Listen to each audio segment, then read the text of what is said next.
एक समय की बात है, एक गरीब विधवा औरत अपने बेटे के साथ रहती थी।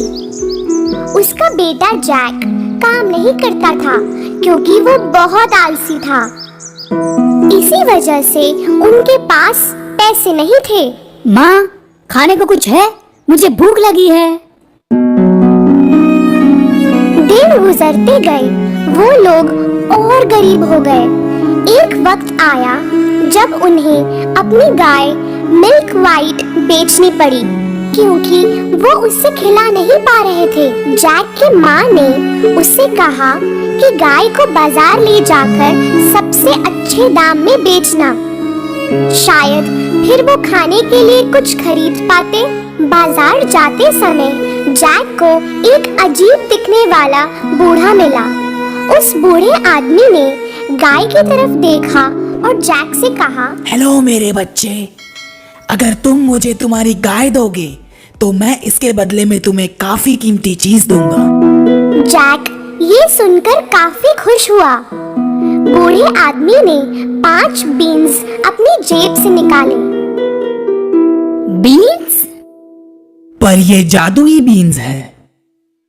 जैक को उस पर पहले तो विश्वास नहीं हुआ, पर वो बूढ़े इंसान ने कहा, सुनो मेरे बच्चे, तुम एक अच्छे और तेज लड़के हो, ये जादुई बीन्स ले लो, तुम्हें अफसोस नहीं होगा, मुझ पर यकीन करो।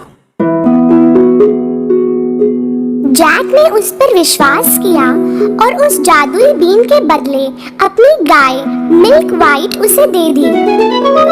अपने काम से खुश होकर जैक घर की तरफ दौड़ा।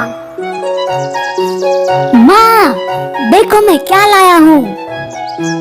जैक को इतना खुश देखकर उसकी माँ को ये लगा कि वो गाय को बहुत ही अच्छे दाम में बेचकर आया है। जब जैक ने अपनी माँ को जादुई बीन्स दिखाई तो वो नाराज हुई। उसने उस जादुई बीन्स को गार्डन में फेंक दिया और जैक को अपने कमरे में जाने के लिए कहा। तुम अपने कमरे में ही रहोगे जब तक मैं तुम्हें बाहर आने के लिए नहीं कहती। आज तुम्हें कोई खाना नहीं मिलेगा।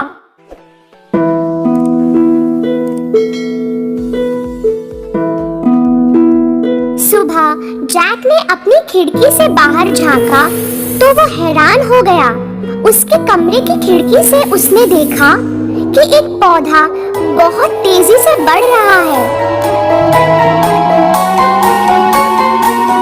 ये ना तो कोई साधारण पेड़ था, ना कोई फूल, ये जादुई बीन का पेड़ था। जैक ने उस विशाल बीन के पेड़ पर छलांग लगाई। उसके टेढ़े मेढ़े पत्तों पर सीढ़ियों की तरह चढ़ने लगा।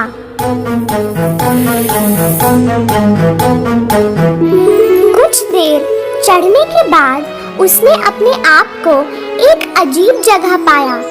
वहाँ सब कुछ बड़ा था। उसने एक फूलों से भरा रास्ता देखा जिसके किनारे पे एक बड़ा सा घर था।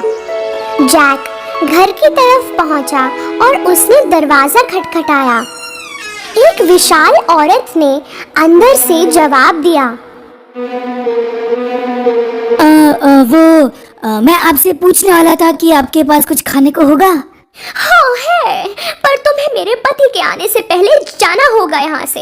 मेरे पति को छोटे बच्चे बहुत पसंद हैं, वो उन्हें खा जाते हैं। जैक बहुत डरा हुआ था पर उतना ही भूखा भी था।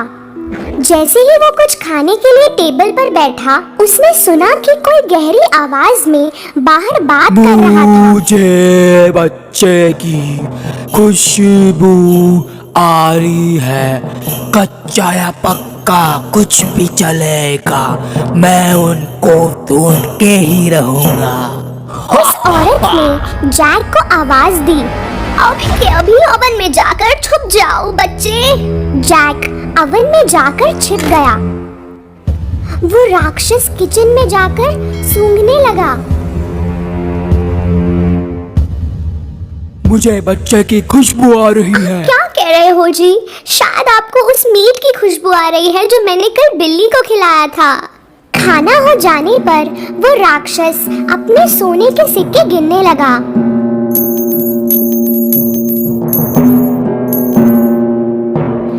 देर बाद वो गिनते गिनते थक गया और सो गया।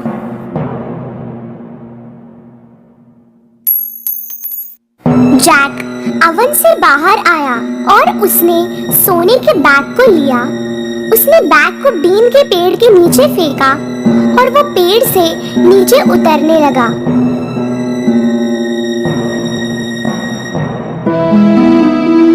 उसने सोने से भरे बैग को उठाया और घर के अंदर दौड़ता हुआ गया।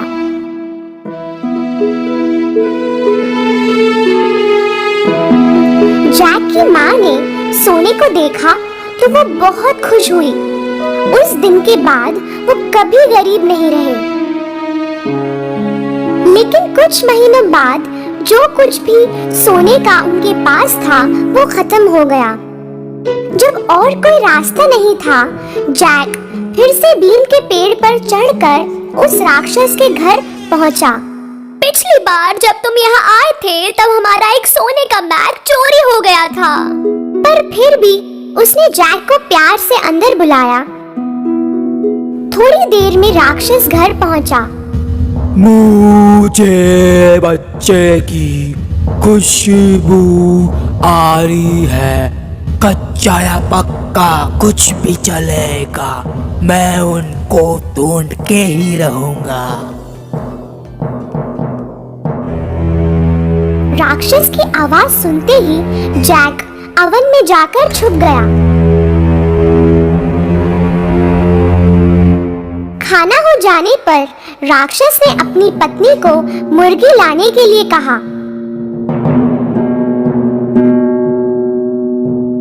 जब पत्नी मुर्गी लाई, उसने उस मुर्गी को अंडा देने को कहा। जैक को यह देखकर ताज्जुब हुआ कि उस मुर्गी ने सोने का अंडा दिया। और जब राक्षस सो गया, जैक अवन के बाहर आया और उसने मुर्गी को उठाया और नीचे की तरफ दौड़ा।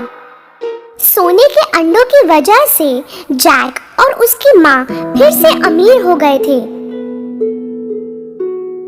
पर कुछ समय बाद जैक ने फिर से अपना लक ट्राई करने की सोची और वो बीन के पेड़ पर चढ़ गया। इस बार वो राक्षस के घर में छुप के घुस गया, उसकी पत्नी से छुपते हुए, और बड़े से कॉपर के पॉट में जाकर छुप गया। थोड़ी देर बाद राक्षस आया। मुझे बच्चे की खुशबू आ रही है। कच्चा या पक्का कुछ भी चलेगा, मैं उनको ढूंढ के ही रहूंगा। इस बार राक्षस की बीवी ने जैक को पकड़वाने का तय किया। अगर कोई बच्चा है तो शायद अवन में होगा। जैक कहीं और छुपा था। राक्षस और उसकी पत्नी ने सारा घर छान लिया, पर उन्हें बच्चा नहीं मिला।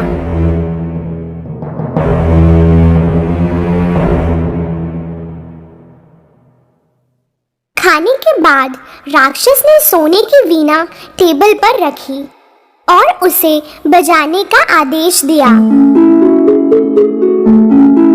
वीणा बजने लगी और राक्षस सो गया। इस बार जैक को ये वीणा किसी भी कीमत पर हासिल करनी थी, इसलिए वो राक्षस के घुटनों से चढ़ता हुआ टेबल पर पहुंचा। पर कुछ ऐसा हुआ जो वो सोच भी नहीं सकता था। वीणा चिल्लाई। जैक ने वीणा को अपनी पीठ पर लेकर टेबल से छलांग लगाई। राक्षस उठ गया और जैक के पीछे दौड़ा। जैक बीन के पेड़ से तेजी से उतरने लगा और राक्षस उसके पीछे। जब वो घर पहुंचा, जैक ने अपनी माँ को बुलाया। माँ, जल्दी और आरी भी साथ लाना। उन्होंने बीन के पेड़ को काटना शुरू किया। आखिर उन्होंने बीन के पेड़ को काट दिया और राक्षस जोरों से नीचे जमीन पर गिर गया। वो दोनों राक्षस से सुरक्षित थे। हे भगवान, हम सुरक्षित हैं। वो लोग ठीक थे, पर जैक को अपनी हरकत पर काफी पछतावा हो रहा था। वो अपनी लालच की वजह से आज जान खो बैठता। उसने अपनी माँ को वादा किया कि वो कभी भी चोरी नहीं करेगा और वो कल से बहुत मेहनत करेगा। उस दिन के बाद जैक और उसकी माँ कभी भी गरीब नहीं रहे। हाँ, उनके पास सोने के अंडे देने वाली मुर्गी थी मदद के लिए, पर जैक ने भी काम करना नहीं छोड़ा।